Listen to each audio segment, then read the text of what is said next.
আসসালামু আলাইকুম। বাংলাদেশ বেতার খুলনা। খবর পড়ছি বিলকিস আক্তার সিদ্দিকা। খুলনা মহানগরী এলাকায় টিকাদান ইপিআই কার্যক্রম আরও গতিশীল ও জোরদার করার লক্ষ্যে এক পর্যালোচনা সভা গতকাল খুলনা সিটি কর্পোরেশনের নগর স্বাস্থ্য ভবনে অনুষ্ঠিত হয়। সভায় মহানগরীর প্রতিটি শিশু যাতে টিকাদান কর্মসূচির আওতায় আসে তা নিশ্চিত করার উপর গুরুত্বারোপ করা হয়। এছাড়া নগরের টিকাদান কর্মসূচির বর্তমান চিত্র তুলে ধরা হয় এবং ভবিষ্যতে লক্ষ্যমাত্রা অর্জনে বিভিন্ন দিক নির্দেশনা প্রদান করা হয়।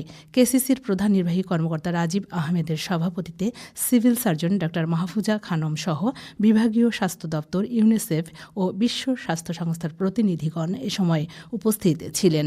দাতা সংস্থা ইউনিসেফের সহায়তায় কেসিসির স্বাস্থ্য বিভাগ এর আয়োজন করে।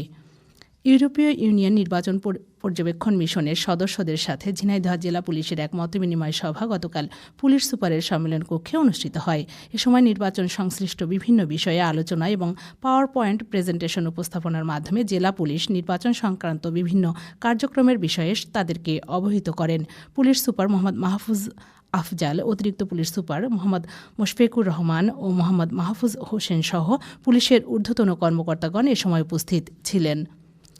আসন্ন ত্রয়োদশ জাতীয় সংসদ নির্বাচন উপলক্ষে খুলনা বিভাগের বিভিন্ন জেলায় প্রতিদ্বন্দ্বী প্রার্থীরা গতকাল নিজ নিজ নির্বাচনী এলাকায় প্রচারণা করেছেন।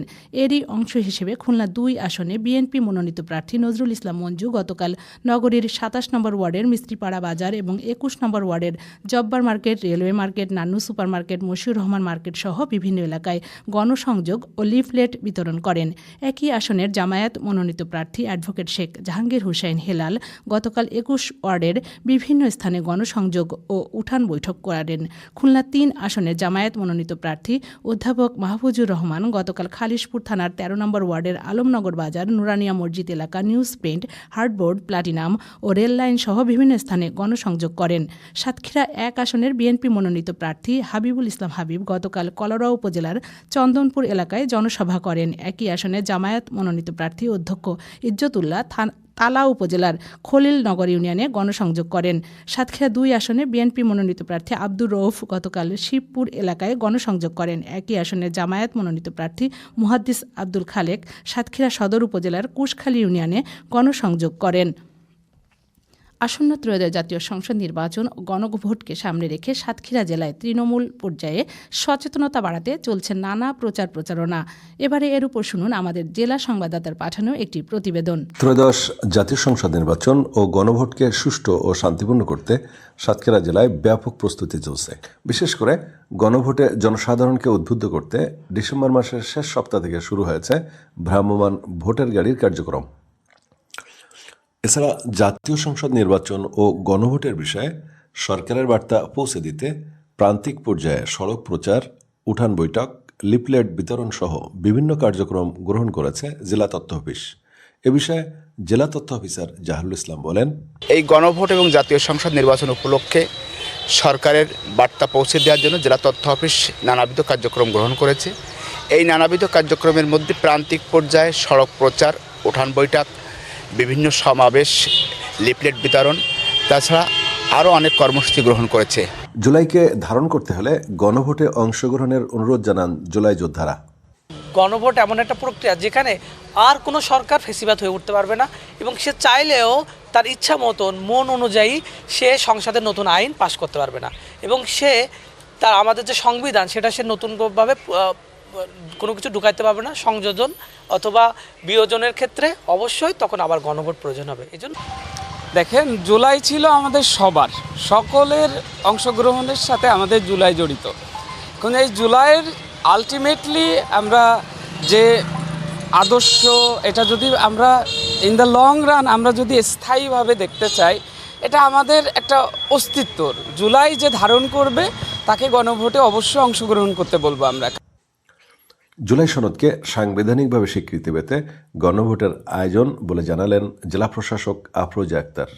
এই জুলাই আগস্টের এই গণ অভ্যুত্থানের উপর দাঁড়িয়ে অন্তর্বর্তীকালীন সরকার বিভিন্ন রাজনৈতিক দলের সাথে সমন্বয় করে তাদের সাথে বিভিন্ন সংলাপের মাধ্যমে জুলাই সনদ নামে একটি সনদ সরকার প্রতিষ্ঠা করেছেন এবং এই সনদটি সাংবিধানিকভাবে এই সনদের স্বীকৃতি পাওয়ার জন্য এই গণভোটটি আয়োজন করা হয়েছে। আসন্ন জাতীয় সংসদ নির্বাচন ও গণভোটে সাতক্ষীরার 4টি সংসদীয় আসনে 18,16,000 ভোটার তাদের ভোটাধিকার প্রয়োগ করবেন বলে আশা করা হচ্ছে। সাতক্ষীরা থেকে আবুল কাশেম, বাংলাদেশ বেতার, খুলনা। 50তম বিসিএস প্রিলিমিনারি পরীক্ষা আজ সকাল 10টা থেকে দুপুর 12টা পর্যন্ত খুলনা মহানগরীর 21টি কেন্দ্রে অনুষ্ঠিত হবে। পরীক্ষা সুষ্ঠুভাবে এবং নির্বিঘ্নে সম্পন্নের লক্ষ্যে পরীক্ষা কেন্দ্রের আইন শৃঙ্খলা রক্ষার্থে সকাল 7টা থেকে পরীক্ষা চলাকালীন কেন্দ্রের চতুর্দিকে 200 গজের মধ্যে 5 বা ততোধিক ব্যক্তি একত্রে ঘোরাফেরা ও মিছিল করতে পারবেন না। পরীক্ষা কেন্দ্র এলাকায় কেউ কোনো প্রকার অস্ত্রশস্ত্র, ছুরি, লাঠি, বিস্ফোরক দ্রব্যাদি বা ওই জাতীয় কোনো পদার্থ বহন করতে পারবেন না। এছাড়া কেউ কোনো প্রকার লাউড স্পিকার বা ওই জাতীয় যন্ত্র দ্বারা উচ্চ স্বরে কোনো শব্দ করতে পারবেন না।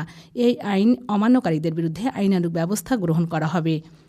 এসো মিলি প্রাণের বন্ধনে প্রতিপাদ্যকে সামনে রেখে ঢাকা ইউনিভার্সিটি অ্যালামনাই অ্যাসোসিয়েশন খুলনার আয়োজনে Khalishpur crescent jute mill officers ক্লাবে দিনব্যাপী মিলন মেলা 2026-এর আয়োজন করা হয়েছে। এ উপলক্ষে কর্মসূচির মধ্যে রয়েছে গিফট আইটেম প্রদান, উদ্বোধন ও স্মৃতিচারণ, খেলাধুলা, সাংস্কৃতিক অনুষ্ঠান এবং র্যাফেল ড্র ও পুরস্কার বিতরণ। ঢাকা ইউনিভার্সিটি অ্যালামনাই অ্যাসোসিয়েশন খুলনার সভাপতি অধ্যাপক মোহাম্মদ শামীম হোসেন ও মহাসচিব অধ্যাপক শরীফ মোহাম্মদ খান সহ অ্যালামনাই বৃন্দেতে উপস্থিত থাকবেন। খেলার খবর ক্রিকেট। খুলনা জেলা স্টেডিয়ামে ইয়ং টাইগার অনূর্ধ্ব 14 জাতীয় ক্রিকেট টুর্নামেন্টের গতকালের খেলায় সাতক্ষীরা জেলা দল 165 রানের বিশাল ব্যবধানে মেহেরপুর জেলা দলকে পরাজিত করেছে। এদিকে খুলনা বিশ্ববিদ্যালয়ের কেন্দ্রীয় খেলার মাঠে আন্তঃডিসিপ্লিন ক্রিকেট প্রতিযোগিতায় গতকালের খেলায় বাংলা ডিসিপ্লিন 9 উইকেটে ইএস ডিসিপ্লিনকে পরাজিত করেছে। সবশেষে আবহাওয়া। আজ বেলা 1টা পর্যন্ত পূর্বাভাসে বলা হয়েছে ভোর 5টা থেকে পরবর্তী 3 থেকে 4 ঘন্টা দেশের নদী অববাহিকার কোথাও কোথাও মাঝারি থেকে ঘন কুয়াশার কারণে দৃষ্টিসীমা 300 মিটার কিংবা তারও নিচে নেমে আসতে পারে। এসব এলাকা নৌযানসমূহকে সাবধানে চলাচল করতে বলা হয়েছে, তবে কোনো সংকেত দেখাতে হবে না। খবর শেষ হলো। আমাদের পরবর্তী খবর প্রচারিত হবে দুপুর 12টা 10 মিনিটে বাংলায়।